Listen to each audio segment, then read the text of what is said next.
नेमण्यात आले बरोबर कारवाया कालपासून सुरू आहे. किती बोगस पुजारी पथकाकडून पकडण्यात आले आणि काय कामगिरी होती? श्री तुळजाभवानी मंदिर संस्थानमध्ये आपण मंदिरातर्फे आणि पुजाऱ्यांचे सदस्य असे सगळ्यांच्या सहकार्यानं पथक तयार केले आणि त्यांच्यातर्फे सलग दुसऱ्या दिवशी आपण बोगस पुजारी अनधिकृत पुजारी त्यांना पकडण्याचं काम सुरू आहे. त्याच्यामध्ये आज 3 अनधिकृत पुजाऱ्यांना पूजा करताना सुरक्षा विभागातर्फे पकडून आज आपण इथं हजर करत आहोत. पुढं त्यांच्यावर कायदेशीर कारवाई होईल.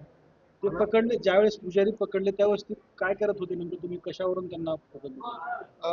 जे पुजारी पकडले त्यांनी मंदिरामध्ये पूजा केली आहे. तर नेमबाह्य नियमबाह्य म्हणण्यापेक्षा त्यांनी ते करणं अपेक्षित नव्हतं तिथं.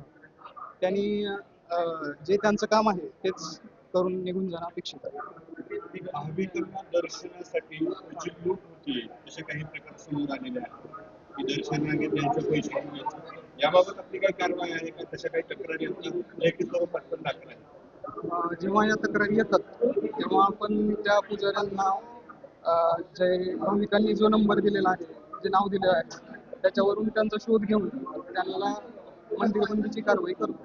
किती यांना आतापर्यंत कारवाई? असे बरेच पुजारी आहेत आणि जवळपास वर्षभर पुजाऱ्यांना बंदी घातली आहे. तुम्ही काल कोणत्या पुजाऱ्यांवर कारवाई सुरू केली? काल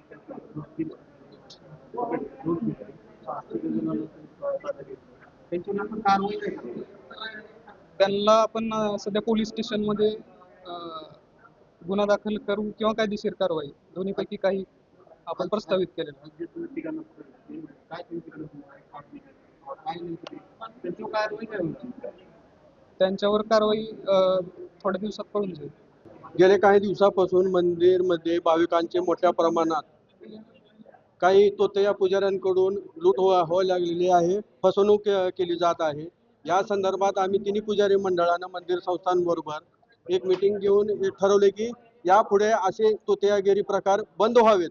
यासाठी मग बोगस पुजारी जे नावानं जे इथं बोगसगिरी करायचा धंदा जे मांडलेला आहे तो बंद करण्यासाठी आम्ही सर्वांनी मंदिर प्रशासनानं आम्ही ही भूमिका घेतली आणि काल 2 आज 3 असे काही तोतया पुजारी या ठिकाणी पकडले.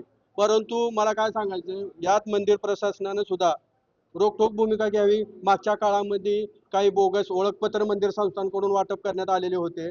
आता नव्यानं जे बारकोड देऊन जी पुजारी आता ओळखपत्र दिले जाणार आहेत त्यामध्ये सुद्धा काही बोगस नावं जाण्याची शक्यता आहे. या ठिकाणी सक्सेशन सर्टिफिकेट सुद्धा कोर्टातून काही जणांनी बोगस काढून घेतलेले आहेत. बोगस वंशावळी लावली जात आहेत.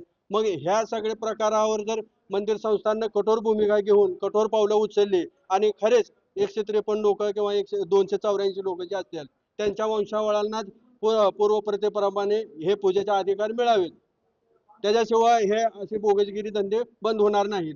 केवळ थातूर मातूर काही ठराविक लोकांना पकडायचं आणायचं असे प्रकार होऊ नयेत. करायचा असेल तर रोखठोक भूमिका घ्यावी. खरे पुजाऱ्यांनाच ती पूजा करायचा अधिकार मिळावा अशी भोपे पुजारी मंडळाची मागणी राहील. कारवाई केली ती नेमकी कशासाठी कारवाई केली? या ठिकाणी त्यांच्याकडे पुजारी आता पूर्वीच मंदिर संस्थांनी दिलेले ओळखपत्र आहेत. त्याच्यामुळं आता आम्हाला वैयक्तिक तो अधिकार नाही की कोण ओरिजिनल आणि कोण डुप्लिकेट आहे. मंदिर संस्थांना ह्याची तपासणी करून खरे पुजाऱ्यांनाच ती ओळखपत्र दिले जावेत.